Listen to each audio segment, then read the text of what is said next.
Hiding on the leaves of the rainforest are the red-eyed tree frogs. These frogs are very small, only 1 to 2.5 inches long. They use camouflage, which means they blend into their surroundings in order to hide and stay safe. Let's draw one. I'm using a cardstock or thicker piece of paper, as well as green, red, orange, white, and red crayons, a black marker, Sharpie, and watercolors. If you don't have watercolors, you can always just use crayons or markers. All right, let's get started. I'm going to begin with my black Sharpie, and if you don't have a Sharpie, you can use a black crayon. I'm going to start with a circle and then create this kind of like almond shape in the middle for the eye. I'm going to add a little rainbow on top of that and one on the other side, and that's the back of the other eye. Now I'm going to draw the front face with this curved line. I'm going to start touching it and go down and around. That's the bottom of the mouth. And now I'm going to do the arm.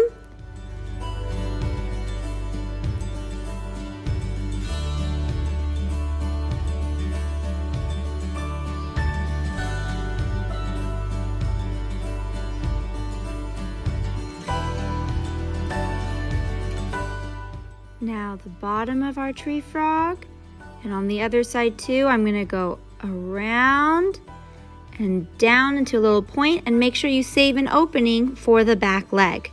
All right, let's do their legs now. When the tree frog is crouched, the legs are really bundled together, folded together.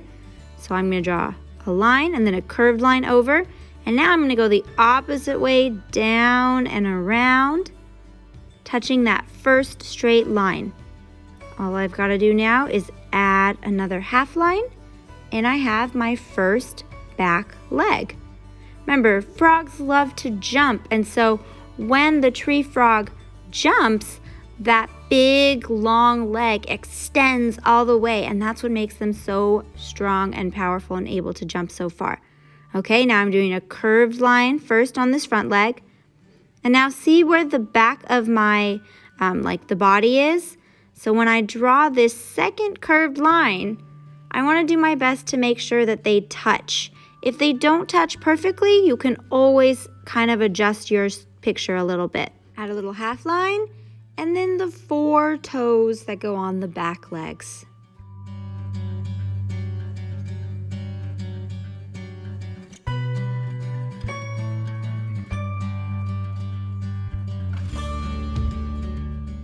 Before I color, I'm going to add a couple details, including the nose, and then some texture dots, because I want to show that my tree frog is a little bit bumpy. It's not perfectly smooth, so I'm using dots to show texture, which is how something feels.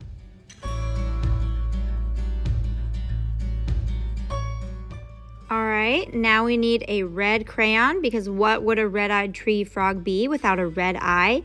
And funny enough, when tree frogs are sleeping, it's like their eyes half closed and you can't really see their eye.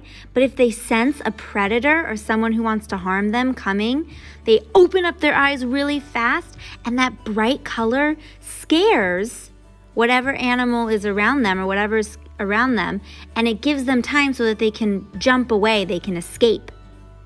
I'm also using orange for my toes and for my feet of my frog. Remember to press down really hard. Now I'm going to use my light green, my yellow, and actually some tree frogs also have blue on their side. So if you want to get out the blue, I'll bring up a picture so you can see you have options. And I'm just going to add some areas of crayon, because again, I'm using watercolor. And so I'll be able to use that crayon resist that we've used so much in the year to push the water off of my tree frog and give it just a little bit more interesting designs.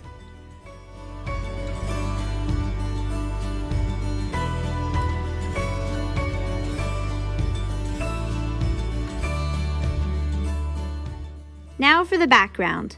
Before I use my watercolor, I'm going to take my crayons and start drawing leaves. Not an earthquake. I just bumped my camera.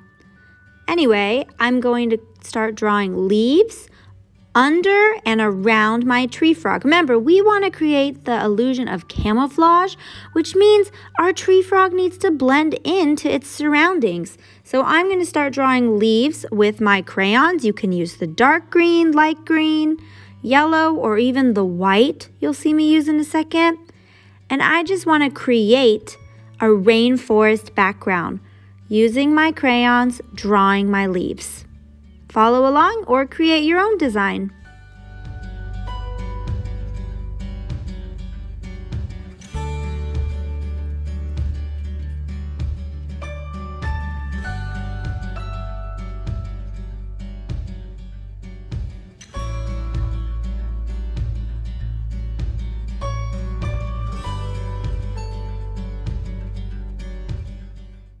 Even though you won't be able to see the white right now when you're working on it, press down really hard. That way it will still show up when we go over it with watercolor. So I'm not really focusing on leaves. I'm just kind of embellishing or adding to the areas that already have my green crayon where I can see.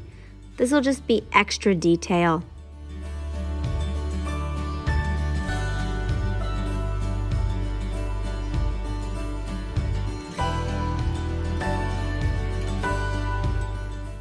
All right, when you are done, get out your watercolors. That is our final step. So I'm going to wake up the different greens, as well as the blue-green, the yellow, maybe some brown. And then I want to let it sit for a second, just so that the water starts to penetrate and you get a really nice deep color. See how dark that color is? That means that a lot of the pigment of the paint had time to mix with the water, and I'm gonna get a nice thick color. We don't really want pastels right now. The rainforest is not full of pastel colors or really light colors. And I'm just gonna start going over everything because this is camouflage. I want it to all blend in. I kind of want it to be hard to see my frog. Here's a little bit of brown. And I'm just gonna keep on adding until I am happy with how my colors are mixed and I've covered every section of my paper, frog and background.